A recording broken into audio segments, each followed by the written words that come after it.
What's up, everybody? It's Aaron Duncan here, back again with another Panthers video brought to you by Unnecessary Bluntness Sports Talk, and we're talking about the Panthers versus Falcons matchup and the players to watch in this one. But before we get into that, make sure you guys hit the subscribe button below because I give recap and analysis of the NFL and the Panthers in particular. So make sure you guys hit the bell icon too when you subscribe. That way you don't miss any videos and you stay up to date when I do my live streams after the game on Sunday and on Wednesdays when we do the whole show. So make sure you guys do that and give the video a thumbs up. Real quick, down below in the comments, let me know what players you're going to be trying to pay attention to and you think are key in this matchup coming up against the Falcons, because this game it's a big game for the Panthers right now. If they win this, they have a chance to have the same record as the Bucs for first place in the division, and they lost 8 of the last 9 to the Falcons. So they really need this win to turn things around and keep things going to get above 500 and get their season on this good track that it's been on. The first player I'm going to be paying attention to is Brian Burns. Obviously, he's been one of the most productive guys on the defense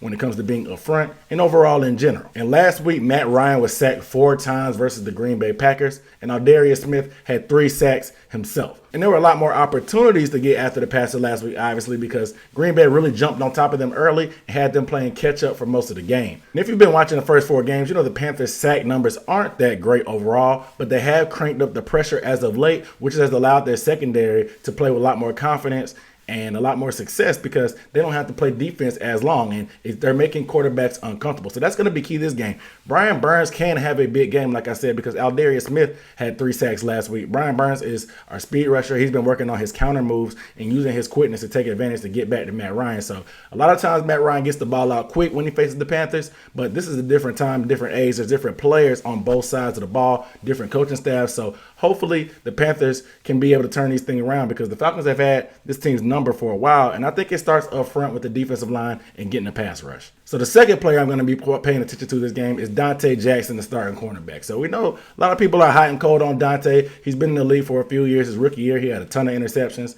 And last year, he kind of had a down year. You know what I'm saying? He getting those interceptions, the way he plays, he looks in the backfield a lot. So it can hurt him and help him at the same time. This year, he already has 2 interceptions, and he's actually been playing well. And a lot of people have been giving him his props, letting him know that they might have been wrong about him. Now, I don't know if it was just the competition of bringing in Rasul Douglas, Eli Apple, and the fact that we drafted some young guys, along with the new coaching staff that's helped Dante kind of bounce back from a down year last year in his sophomore slump. But I've been looking at him, and he looks a lot more confident in himself than he was before.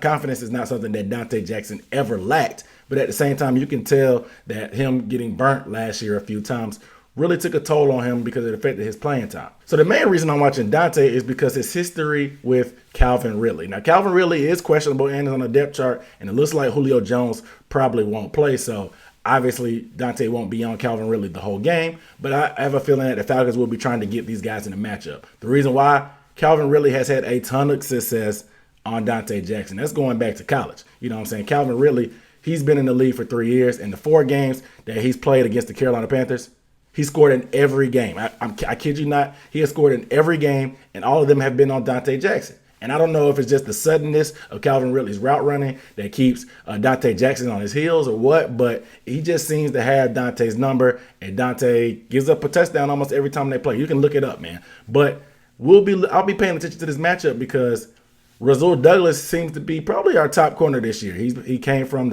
he has Super Bowl pedigree coming from the Eagles, and he has a lot of confidence in playing man coverage, which we're doing a lot more this year than we had in the past under Ron Rivera and Sean McDermott, who was more of a zone-based team. So with us playing more man, what is going to be the case? Is Dante going to have help with Calvin Ridley? And with Calvin Ridley probably being the primary receiver, I'm going to be paying attention to how Dante plays and if he can bounce back. If he can keep him out the end zone, that'll obviously be improvement. But I don't know. Calvin Ridley is one of the better receivers in the league, and he's having a great year. So this will be something to pay attention to. If you're a betting man like me and you like game props, I would put a little bit of money on Calvin Ridley scoring a touchdown. It may not be significant. It may be garbage time if the Panthers win. But I think if Calvin Ridley gets an opportunity to be matched up with Dante, there's a chance that he can probably beat him for a touchdown. But I want to see Dante do better, and I want to see Dante lock him down. The next guy I think is a player to watch is Jeremy Chinn. I know all my picks so far have been defense, but we knew that defense was playing pretty well this year, and this is something that we thought would be a weak spot coming in, but they've been pretty good against the pass thus far. But my reason for having Jeremy Chinn on here is because with Julio Jones probably not playing and Calvin Ridley being banged up, where else is Matt Ryan going to go to? He has guys like Zacchaeus that's been coming on, a small guy that plays in the slot, and Hayden Hurst, a tight end. With Jeremy Chinn playing safety / outside linebacker hybrid, he's going to be in a lot of different scenarios where he's going to be matched up against these guys. So he's been leading the team in tackles thus far with 35. And he's on pace to have 140 tackles, which is ridiculous, especially for a rookie like him. We stole him in the second round when we traded up to get him, and a lot of people thought that we missed out on getting an Isaiah Simmons type guy, but Jeremy Chinn has shown that he's probably better than Isaiah Simmons thus far, and he's a lot more versatile because he can cover and he can actually make tackles and play in the box like he's been doing playing outside linebacker. But I look for Jeremy Chinn to have a big game and be very active as usual. Like I said, he leads the team in tackles, so you know he's kind of everywhere, but he'll be a good piece to move around and match up with the tight end, Hayden Hurst, who's very, very athletic for a guy his size,